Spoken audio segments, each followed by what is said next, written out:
क्योंकि मेरे जीवन का बहुत महत्वपूर्ण दिन है।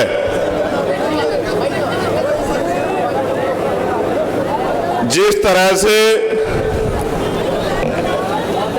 बालक के पहले गुरु उसके माता पिता होते हैं और बाद में जिस शिक्षक द्वारा उसको पढ़ाया जाता है वो उसके गुरु होते हैं, और गुरु का दर्जा माता पिता के दर्जे से भी ऊपर माना गया है। कहा गया है, गुरु गोविंद दो खड़े काके लागे पाए, बलिहारी गुरु आपने गोविंद दियो बताए। कि गुरु का जो दर्जा है वो, क्योंकि गुरु रास्ता दिखाते हैं, वो माता पिता से बढ़कर और जिस ईश्वर को आप मानते हैं उस ईश्वर के बराबर है। तो मेरे राजनीतिक गुरु मान्यवर साहब श्री काशीराम, जिनका आज परिनिर्वाण दिवस है, तो ये दिन मेरे जीवन में बहुत अहमियत रखता है। इस परिनिर्वाण दिवस पे मुजफ्फरनगर मोरना की ऐतिहासिक धरती, बराबर में हमारा बहुत बड़ा तीर्थ शुक्रताल, यहाँ उपस्थित इस क्षेत्र की महान जनता, मेरी माताएं बहनें, मेरे नौजवान छोटे भाइयों, मुझसे बड़े बुजुर्गों, मेरे हम उम्र साथियों, प्रेस के साथियों, पुलिस के साथियों, मेरे लिए ये दिन जहां एक तरफ दुख का, पीड़ा का दिन है कि हमारे रहबर हमें छोड़कर चले गए, और कहने वाले ये भी कहते हैं कि अगर वो 10 साल और जी जाते, शायद इस देश में कमजोर वर्गों के बीच का कोई व्यक्ति प्रधानमंत्री की कुर्सी पर बैठता। किसान, कमेरा, नौजवान, गरीबों का सच्चा हितैषी, महिलाओं का रक्षक इस देश की सर्वोच्च कुर्सी पर बैठता। लेकिन जब वो चले गए हैं तो अब रोने चिल्लाने से कुछ नहीं होने वाला। आपको और मुझे इस संकल्प सभा में ये संकल्प लेना है कि हमें मान्यवर साहब श्री काशीराम के हर अधूरे सपने को पूरा करना है। आज इस ऐतिहासिक धरती से हम लोग संकल्प लेते हैं। मैं अपनी बात को शुरू करते हुए सभी धर्मों में जन्मे सभी संतों, गुरुओं और महान पुरुषों को नमन करता हूं, और उनमें भी राष्ट्रपिता ज्योतिबा फूले, छत्रपति साहू जी महाराज, डॉक्टर बाबा साहब अंबेडकर, ईवी रामा नायकर पेरियार स्वामी, पेरियार लले यादव, बाबू जगदेव प्रसाद कुशवाहा, जननायक कपूरी ठाकुर, चौधरी चरण सिंह जी, महामना रामसु वर्मा, संत राम बीए प्रजापति, वीरांगना उदादेव पासी, मां झलकारी बाई, मां अहिल्याबाई होलकर, मान्यवर दीना भाना वाल्मीकि और मान्यवर साहब काशीराम जी को मैं आज ऐतिहासिक दिन नमन पुनः करता हूं। आज इस चुनावी सभा में मुझे आपके बीच आने का मौका मिला है। आप ये जानते हैं कि मैं कोशिश करता हूं कि छुट्टी ना हो, और उसके पीछे एक ही कारण है कि मैं मानता हूं कि अभी काम बहुत बाकी है, और जब तक वो काम पूरा नहीं होता तब तक हम लोगों को रुकना नहीं है।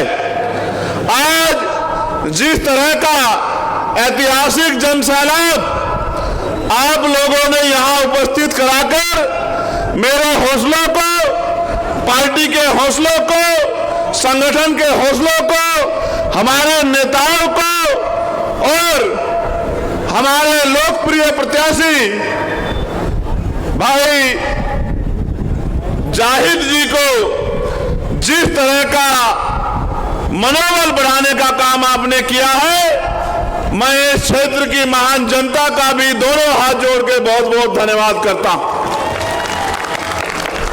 आप जानते हैं मैं लगातार भ्रमण करता रहता हूं और एक खुशी इस बात की है कि जहां दूसरी तरफ हर पार्टी आर्थिक रूप से बड़ी सक्षम है, उनके कार्यकर्ताओं पे बड़े बड़े साधन संसाधन हैं, उनके पास मीडिया को देने के लिए तमाम तरह के ऐड हैं, व्यवस्थाएं हैं, वहां दूसरी तरफ मेरे भीम आर्मी आजाद समाज पार्टी के गरीब घर से आने वाले कार्यकर्ताओं ने मेरी एक आवाज पे जिस तरह से पिछले 7-8 सालों से मेरी हर एक बात पे पहरा देने का काम किया, उससे मैं ये आशा उम्मीद करता हूं कि अगर कोई ईमानदारी से काम करता है तो समाज उसका साथ देता है। इसी तरह का प्यार नगीना में भी आपने मुझे दिया।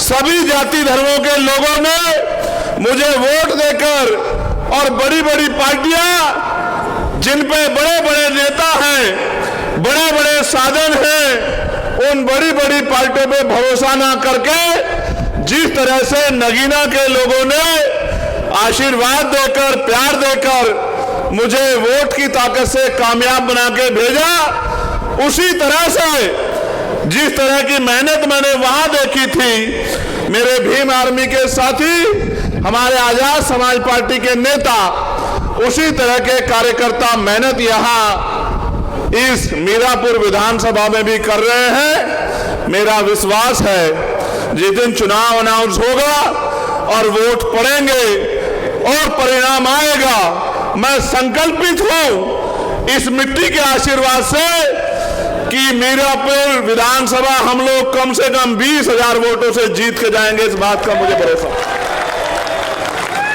सम्मानित साथियों, चुनाव लड़ेंगे तो जाहिद, ये सच है, लेकिन चुनाव लड़ाएगा उनको एक क्षेत्र, चुनाव लड़ाएंगे उनको पार्टी के संगठन के कार्यकर्ता और नेता।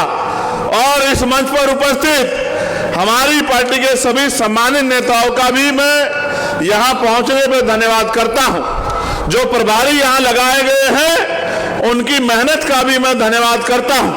जितने साथी जो टिकट की दौड़ में थे और जो चाहते थे उन्हें मौका मिले, लेकिन उन्होंने जिस तरह की वफादारी पार्टी के साथ दिखाई है, मैं उनको संकल्प लेके कहता हूं कि आपके अधिकारों के साथ किसी भी तरह का नुकसान हम लोग नहीं होने देंगे, इस बात का भी मैं आप लोगों को वचन देता हूं। जाहिद भाई का चुनाव निर्णय इसी बात पे हुआ कि उनका ना कोई क्षेत्र में कोई विवाद है और ना ही अपवाद है, वो निर्विवाद व्यक्ति हैं और पहली बार चुनाव के मैदान में आए हैं।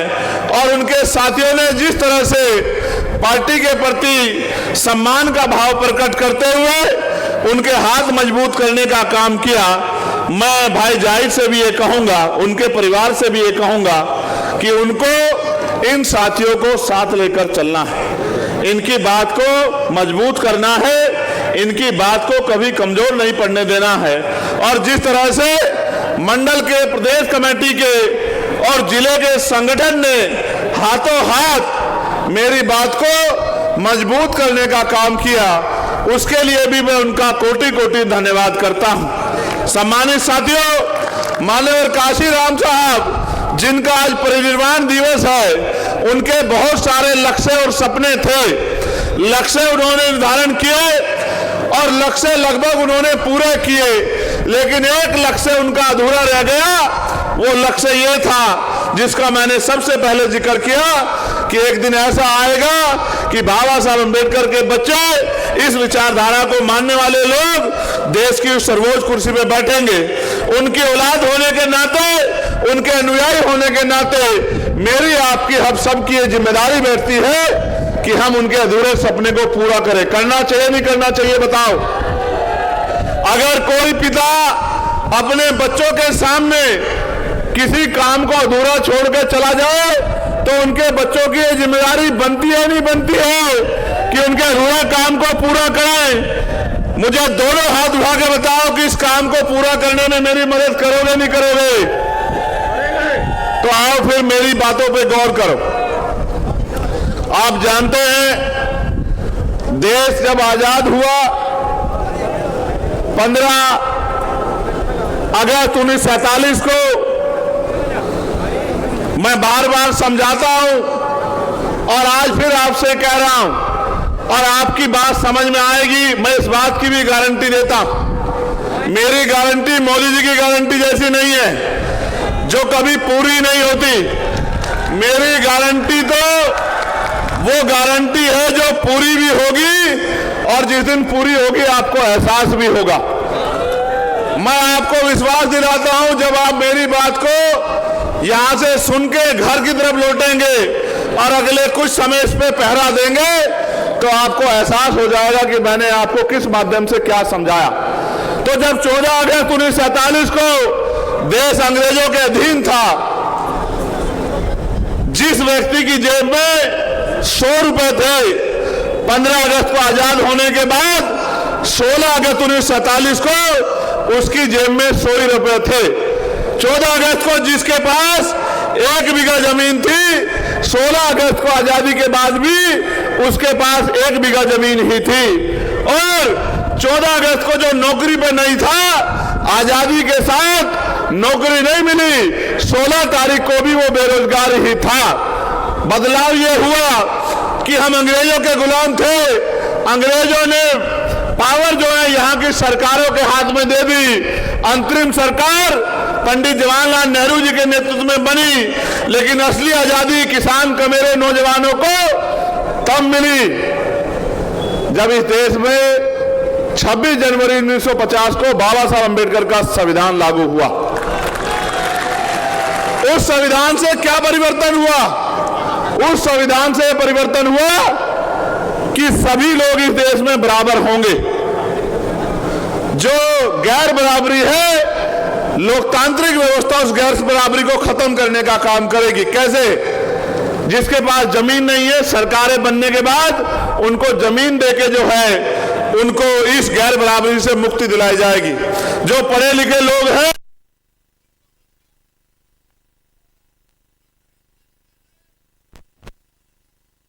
जिसके सर पे छत नहीं है, उसको छत देने का काम किया जाएगा।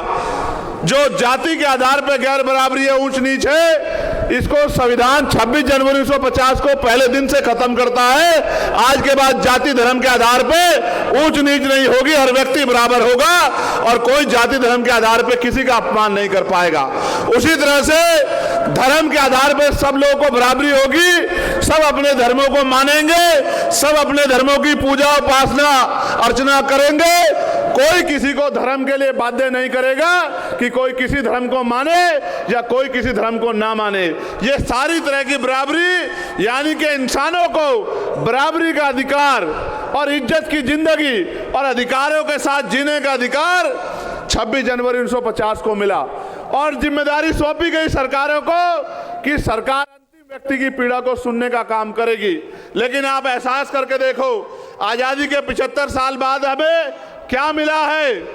आज भी हजारों लोग ऐसे हैं या लाखों लोग ऐसे हैं जिनके सरों पे पक्की छत नहीं है। मैं अभी दिशा कमेटी की मीटिंग में बिजनौर गया था। पिछली बार हमारे यहाँ 937 मकानों का लक्ष्य था, इस बार फिर अभी भी लक्ष्य है। मैंने बैठते ही ये कहा कि जिलाधिकारी महोदय, अगर मेरे लोकसभा क्षेत्र में एक भी घर ऐसा होगा जो कच्चा होगा, जिनके सर पे छत नहीं होगी, तो ये बिल्कुल किसी कीमत पे स्वीकार नहीं किया जाएगा। आप डाटा बनाइए, व्यवस्था कीजिए। मुझे प्राइम मिनिस्टर के पास जाना पड़ेगा, किसी और मिनिस्टर के पास जाना पड़ेगा, मैं जाऊंगा और कोशिश करूंगा जो वोट की ताकत नगीना के लोगों ने मुझे दी है, उस वोट से उनकी पीड़ा को हरने का काम करूंगा। तमाम डिपार्टमेंट के अधिकारी थे, मैंने उनसे भी कहा कि बिजली विभाग के जो कर्मचारी हैं ये जो लूट मचा रखी है कि अगर 5,000 का बिल होगा गरीब का तो उसका कनेक्शन काट दोगे, उसकी कुड़की डाल दोगे और पूंजीपतियों के लाखों लाखों करोड़ रुपए भाजपा की सरकार ने माफ किए हैं। इनको दिन के आगे कमजोर पड़ जाते हो और गरीबों को पीटने का काम करते हो। किसानों को बिजली का बिल ना देने पे उनके कनेक्शन काटने का काम करते हो। मेरी लोकसभा क्षेत्र में अगर कोई कर्मचारी किसी गरीब को इस नीयत से कि मुझे उससे कुछ पैसे लूटने हैं, ये लूट खसोट का काम करेगा तो उसको किसी कीमत पे बर्दाश्त नहीं किया जाएगा। ऐसे कर्मचारियों पे कार्रवाई करने का काम आपको करना पड़ेगा। और उन्होंने मुझे आश्वासन दिया कि सांसद साहब मैं विश्वास दिलाता हूं एक भी घटना ऐसी पाई जाएगी तो उन पे कार्रवाई होगी। ये आपका क्षेत्र है। 75 साल बाद क्या मिला? पढ़े लिखे नौजवान बैठे हैं, बताओ नौकरी मिल रही है? मिल रही है तो फिर सरकारें किस लिए? पढ़ी लिखी हमारी बेटियां परेशान हैं, हमारे बीएड के बीटीसी के बच्चे परेशान हैं, भर्तियां नहीं आ रही है। 69,000 शिक्षक भर्ती में घोटाला हो गया। 20,000 पदों पे आज तक मैंने आंदोलन किया था, 6,800 नौकरियां दिलाने काम किया था, फिर उसमें रोक लगी, फिर हाई कोर्ट से उसमें ऑर्डर हो गया, फिर सुप्रीम कोर्ट चला गया। ऐसे ही वो बच्चे सड़कों पे परेशान घूम रहे हैं। आपके सामने सब कुछ हो रहा है। कोई भर्ती आती है पुलिस की, अभी आई थी, भर्ती में घोटाला हो गया, पेपर लीक हो गया, फिर मैंने मांग उठाई, दोबारा लेटर लिखा, फिर उसका पेपर दोबारा हुआ। अब पता लगता है कब उनको नौकरी मिलेगी। आप ये देखो मिल क्या रहा है।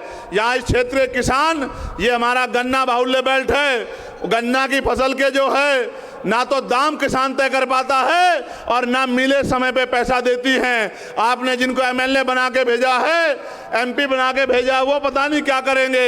मैं आपको विश्वास दिलाता हूं किसान भाइयों, अगर आपने मेरे हाथों को मजबूत करा और भाई जाहिद को जो है ताकत देने का काम करी, जो मिल पैसा नहीं देगी उस मिल पे ताला लगा दिया जाएगा जब तक आपके पैसे नहीं मिलेंगे। मेरी बात को आप याद रखना। और आप जानते हैं मेरे यहाँ बिलाई मिल के लोग देरी कर रहे थे। मैंने परसों तरसों जब मीटिंग हुई तो जिलाधिकारी से कहा कि बिलाई मिल वालों को बिठा के समझा देना, मुझे उनसे कुछ नहीं चाहिए, लेकिन अगर किसानों को पैसे नहीं मिलेंगे तो मिल नहीं चलेगी। इस मिल पे ताला लगाने का काम यहाँ का मौजूदा सांसद करेगा। इस बात को आप ध्यान रखना। इसलिए मैं आपसे कह रहा हूँ, मेरे मन में तो बहुत सपने हैं और सपने ये सुनो कि कुटीर उद्योग लगने चाहिए और ग्रामीण क्षेत्रों में महिलाओं को रोजगार मिलना चाहिए। मैं तो बहुत बचपन से देख रहा हूं, मेरी माएँ पशुओं पालती हैं और पशुओं का दूध बेच के अपने बच्चों को पालने का काम करती है। पूरी जिंदगी उनकी इसी में बीत जाती है। या वो कोलू पे काम करती है, या वो भट्टों पे काम करती है, या फैक्ट्रियों में जाके सर पे ईंटें उठाती हैं। आज तक भी इस देश में महिलाओं को सम्मान की जिंदगी दिलाने का काम सरकारों ने नहीं किया। आप किसी क्षेत्र का मामला उठा के देख लो, बहन बेटियों पे जिस तरह का जुल्म हो रहा है, कानून व्यवस्था के बैठे लोग उस तरह से बहन बेटियों के सम्मान की सुरक्षा नहीं कर पा रहे हैं। इसलिए मैं तो चाहता हूं कुटीर उद्योग लगे ब्लॉक स्तर पर और महिलाओं को घर पे रोजगार मिलने का काम हो, सम्मान की जिंदगी मिले और 15-20 हजार रुपए का रोजगार मिले। और जो पढ़े लिखे नौजवान हैं उनको अगर सरकार नौकरी नहीं दे सकती तो जब तक वो बेरोजगार हैं बेरोजगारी भत्ता दिलाने का काम करे और साथ साथ इंडस्ट्रियल एरिया लग के, उद्योग धंधे लग के हजारों नौजवानों को जिलों में नौकरी मिलने का काम हो। जिन माँ बाप ने अपना पेट काट के जो है उनको पढ़ाने का काम किया, इस उम्मीद से कल मेरी लाठी बनेगा, उन माँ बाप को भी कुछ सुकून मिले। मैं तो गरीब परिवार से आता हूँ और हमारे नेता बैठे हैं, मैं कहूँगा कि वो गौर करें। ये आपकी जिंदगी का मामला है, बताना, मैं झूठ तो नहीं बोल रहा हूं। आज गरीबी का आलम यह है कि बेटा पिता के सामने हाथ फैला के कहता है कि मुझे सामान चाहिए, और बाप चाहता है कि अपना दिल निकाल के दे दे अपने बच्चे के लिए, लेकिन जेब में पैसे नहीं होते तो आंख में आंसू लेके चला जाता है। नहीं चला जाता है? बताओ, मैं झूठ तो नहीं कह रहा हूं। ये सच है या नहीं है? बताओ। तो इस देश में जो अमीरी और गरीबी की खाई खड़ी कर दी है, इस खाई को पाटने के लिए लोकतांत्रिक व्यवस्था में इन निकम्मी सरकारों को हटा के काम करने वाले लोगों को आपको बिठाना पड़ेगा। और जिस दिन काम करने वाले लोग आ गए, मैं लिख के देता हूं कि किसी गरीब का हाथ फैलेगा नहीं, वो गरीब का हाथ इतना सक्षम होगा कि वो किसी दूसरे की मदद कर सके। जो पॉलिसी हमारी मैंने पार्लियामेंट में भी उठाई, आपने सुना भी होगा, और मैं आपको कहता हूं, बताना किसने पॉलिसी दी है क्या, कि एजुकेशन पॉलिसी ऐसी होनी चाहिए कि चाहे प्राइम मिनिस्टर का बेटा हो या राष्ट्रपति का या मुख्यमंत्री का या केंद्रीय मंत्री का या स्टेट मिनिस्टरों का या डीएम का, एसएसपी का, सीओ का, दरोगा जी का या गांव के सरपंच का, जिला पंचायत का या आम मजदूर किसान का बेटा, सबकी पढ़ाई सरकारी स्कूल में होनी चाहिए। होनी चाहिए नहीं होनी चाहिए, बताओ क्यों होनी चाहिए? सुनो, अमीर तो पढ़ा लेंगे प्राइवेट में, गरीब कहाँ पढ़ाएगा? कहाँ पढ़ाएगा? सरकारी में। और सरकारी में मास्टर कहाँ है और पढ़ाई कहाँ हो रही है? सरकारी में। आप बताओ। और अगर सरकारी में पढ़ाई लानी है तो फिर जिलाधिकारी के बेटे को पढ़ाओ, एसएसपी के बेटे को पढ़ाओ, मंत्री के बेटे को पढ़ाओ, विधायक के बेटे को पढ़ाओ, क्योंकि कानून वो बनाते हैं, कानून को वो लागू कराते हैं। जब उनके बच्चों को अच्छी पढ़ाई मिलने की बारी आएगी तो गरीब किसान मजदूर के बच्चे को भी अच्छी पढ़ाई मिलेगी। और जो जेब कटाई होती है इस नाम पे प्राइवेट स्कूलों में, वो जेब कटाई बंद हो जाएगी। मैंने कहा पार्लियामेंट में कि हेल्थ पॉलिसी ऐसी होनी चाहिए कि गरीब को भी बेहतर से बेहतर इलाज मिले। और मिलेगा कैसे? अमीर तो प्राइवेट में चला जाएगा, गरीब कहां जाएगा? बताओ कहां जाएगा?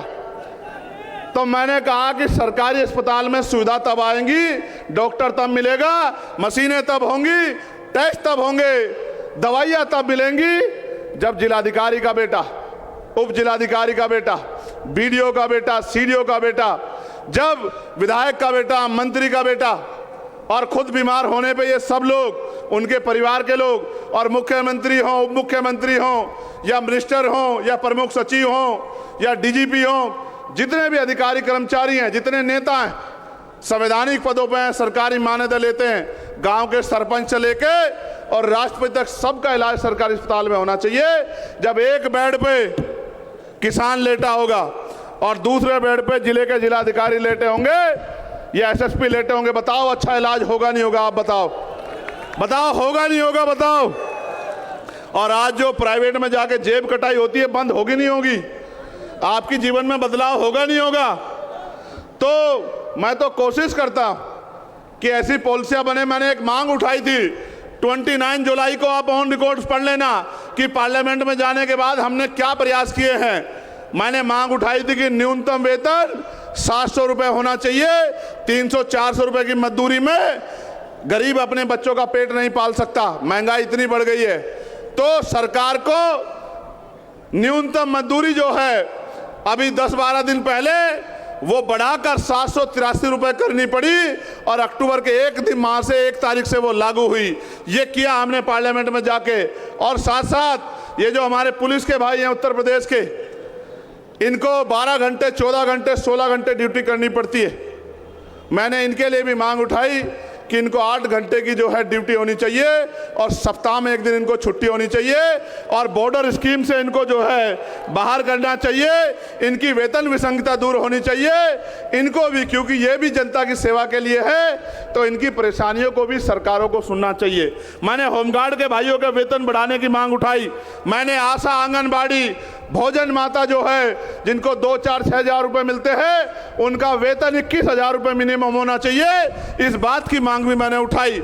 और जो ग्राम में सेवक हैं, इनको ग्राम रोजगार सेवक कहते हैं।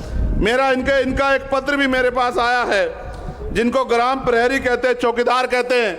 इनकी वेतन वृद्धि हो, इनको भी न्यूनतम 20,000 रुपये वेतन मिले, इसकी मांग भी मैंने पार्लियामेंट में उठाने का काम किया।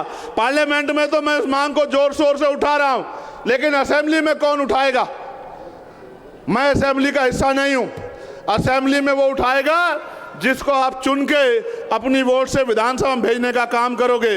मजदूरों के बच्चों को अच्छी पढ़ाई मिले, गरीबों के बच्चों को अच्छी पढ़ाई मिले, पढ़े लिखे नौजवानों को रोजगार मिले, कौन उठाएगा? जिसको आप चुन के भेजोगे। आप पे तो मौका जल्दी आ गया है, वरना लोगों के पास तो 2027 में आएगा। मैं आपको कहना चाहता हूं, क्या मेरे काम में कमी है? दोनों हाथ उठा के बताओ मेरे काम में कमी है? कोई ऐसी एक मांग बताओ जिस पे आपके लिए लड़ता नहीं हूं। सब पे लड़ते हो। क्या कभी आपके लिए जेल की परवाह करी? नहीं करी। क्या लाठी की परवाह करी? नहीं करी। और तो और गोली भी खानी पड़ी, क्या गोलियों से डरा? नहीं डरे। तो जब मैं पीछे नहीं हट रहा हूं तो महापुरुषों के सपने को पूरा करने के लिए आप लोग क्यों पीछे हटना चाहते हो? बताओ, मदद करोगे नहीं करोगे? बिल्कुल करेंगे। मैं विश्वास दिलाता हूं किसान भाइयों को कि किसान किसी के दफ्तर में कागज लेके नहीं खड़ा होगा।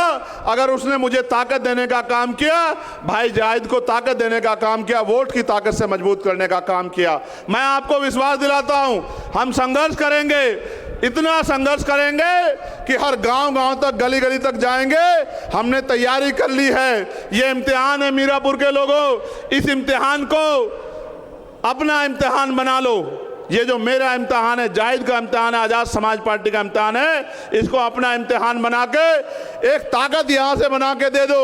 और फिर आप देखना कि पूरे प्रदेश में गली गली, गांव गांव घूम के, और मैं विश्वास दिलाता हूँ अपने पिछड़े वर्ग के भाइयों को, पाल समाज के भाइयों को, प्रजापति समाज के भाइयों को, कश्यप समाज के भाइयों को, गुर्जर समाज के भाइयों को, जाट समाज के भाइयों को, सिख समाज के भाइयों को, और तमाम सैन समाज के भाइयों को, विश्वकर्मा समाज के भाइयों को, कि उनके बच्चों को भी जो आरक्षण का लाभ मिलना चाहिए था, 52% आबादी होने के बाद इस आरक्षण को बढ़वा के जातिगत जनगणना करा के 52% कराने का काम भी हम ही लोग करेंगे। मेरी बात को आप याद रखना।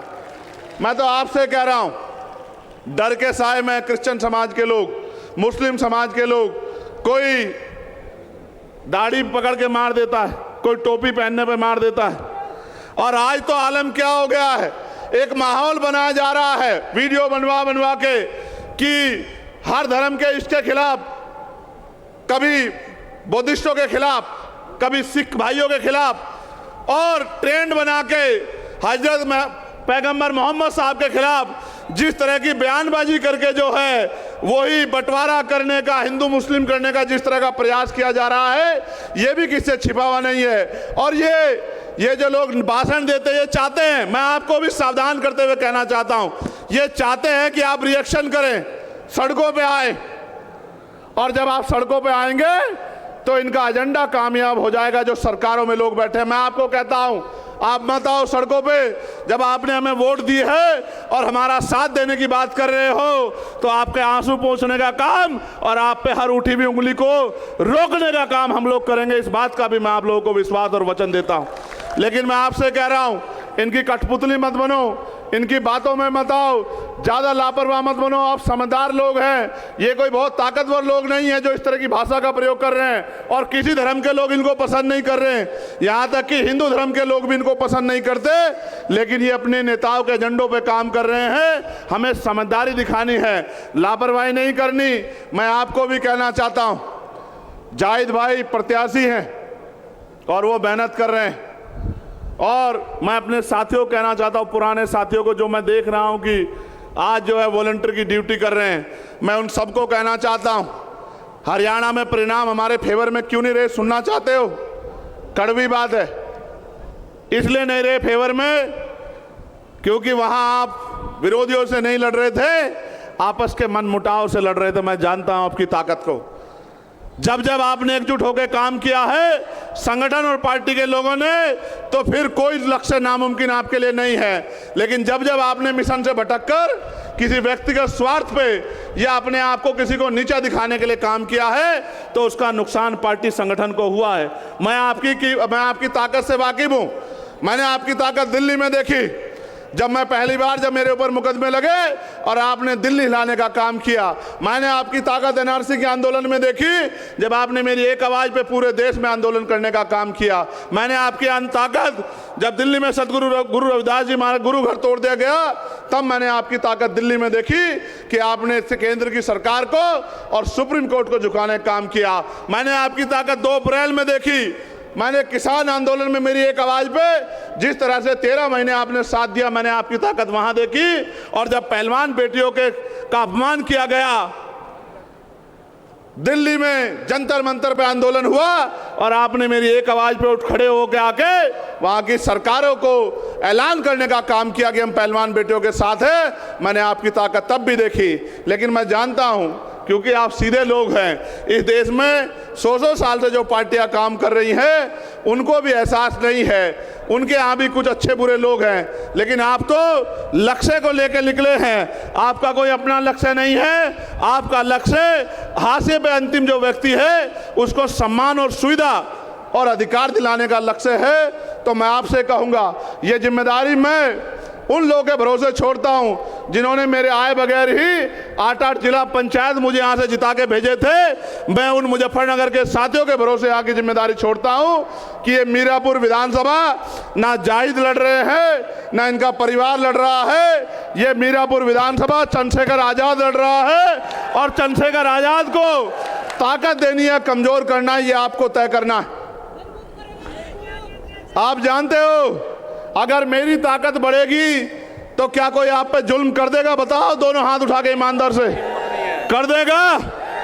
कोई बहन बेटियों की तरफ गलत नियत से देख लेगा? कोई अधिकारी आपको परेशान कर देगा? मैं तो आपको कह रहा हूं, ये मैं आपके ऊपर छोड़ता हूं और मैं शांत हो जाता हूं।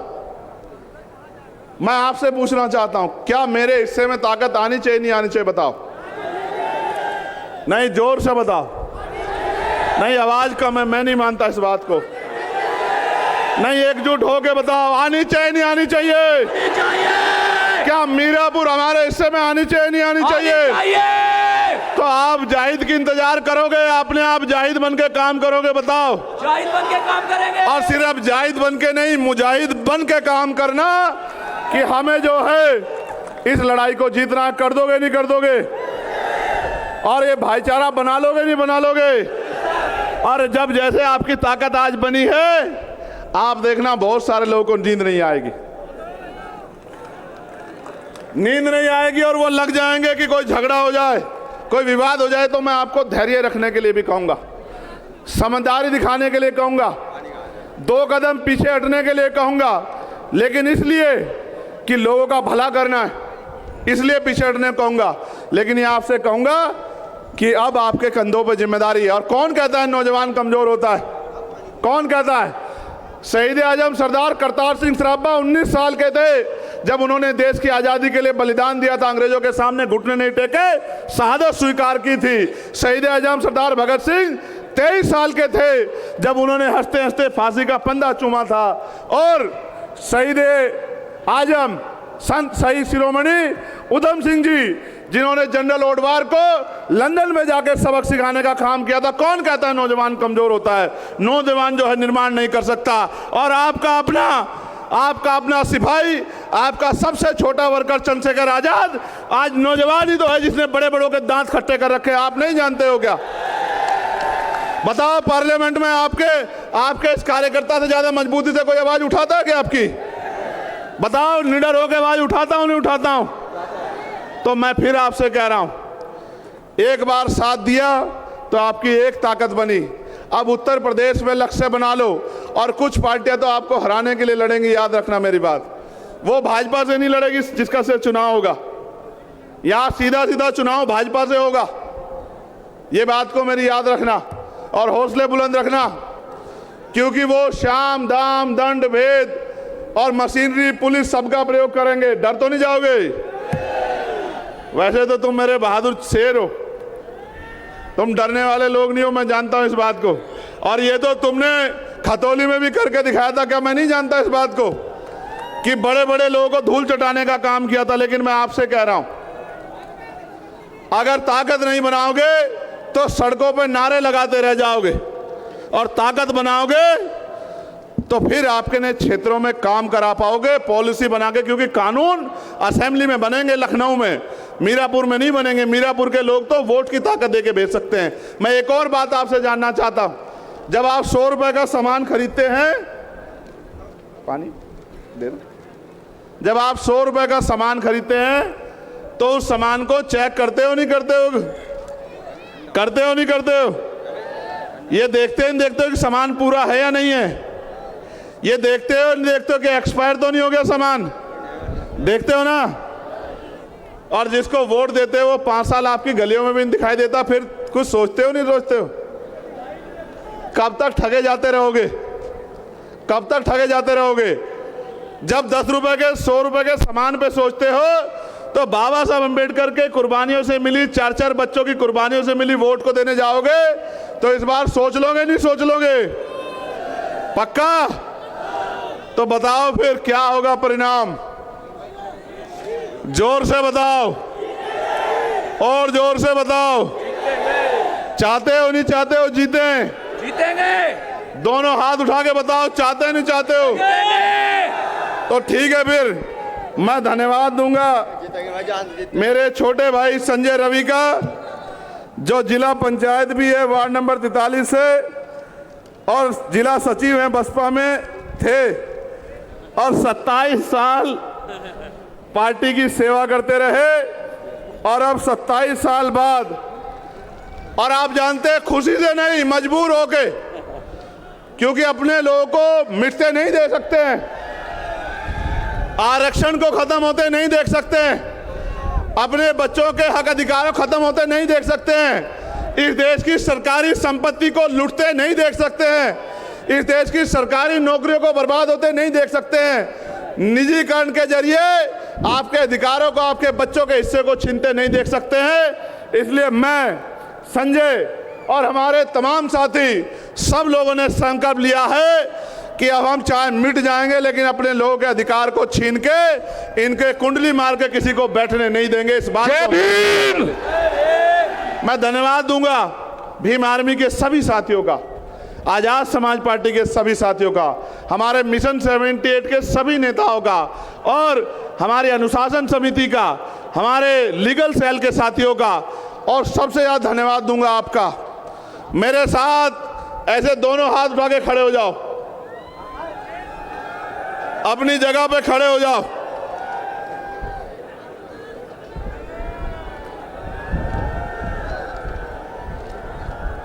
जय भीम, जय भीम, जय भारत, जय भारत, जय जवान, जय जवान, जय किसान, जय किसान, जय मंडल, जय मंडल, जय जोहार, जय जोहार। मीरापुर की जनता जिंदाबाद, जिंदाबाद, जिंदाबाद। मीरापुर की माताएं बहनें महान जनता जिंदाबाद, जिंदाबाद, जिंदाबाद। अच्छा, मेरे साथ रहोगे तो जिंदाबाद रहोगे, जिंदाबाद, जिंदाबाद। और अगर किसी और के चक्कर में पड़ोगे, सुनो, एक कहावत है, आज मायवे को अजमाओगे तो वही मिलेगा जो मिलता आया है। बताओ बदलाव चाहते हो नहीं चाहते हो? दोनों हाथ उठा के बताओ बदलाव चाहते हो नहीं चाहते हो? तो मेरे इस संदेश को गांव-गांव पहुंचा दोगे नहीं पहुंचा दोगे? अपने आप से वर्कर नेता बनकर काम कर लोगे नहीं कर लोगे?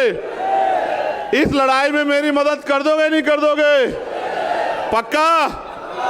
दोनों हाथ उठा के? चलो फिर ठीक है, आप सबको बहुत बहुत बधाई और मंगल कामनाएं।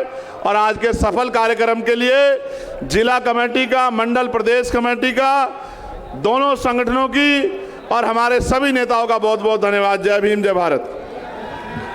जय जय जय जय जय भीम, जय जय जय जय जय भीम, जय जय जय जय जय भीम। 1 मिनट शांत हो जाना भाई।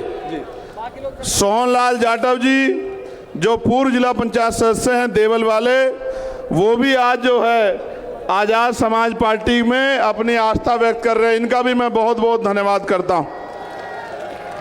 और बात सुनो, ये तो पहली लड़ाई है, इसके बाद 26 भी जीतनी है, 26 की लड़ाई भी और 27 की भी जीतनी है। बहुत बहुत बधाई आप सब लोगों को। 1 मिनट में आ गया। बाबा साहब डॉक्टर भीमराव अंबेडकर अमर रहे, अमर रहे। बाबा साहब डॉक्टर भीमराव अंबेडकर, मानवर कांसी राम साहब अमर रहे, अमर रहे, अमर रहे। मानवर कांसी राम साहब अमर रहे, अमर रहे, अमर रहे।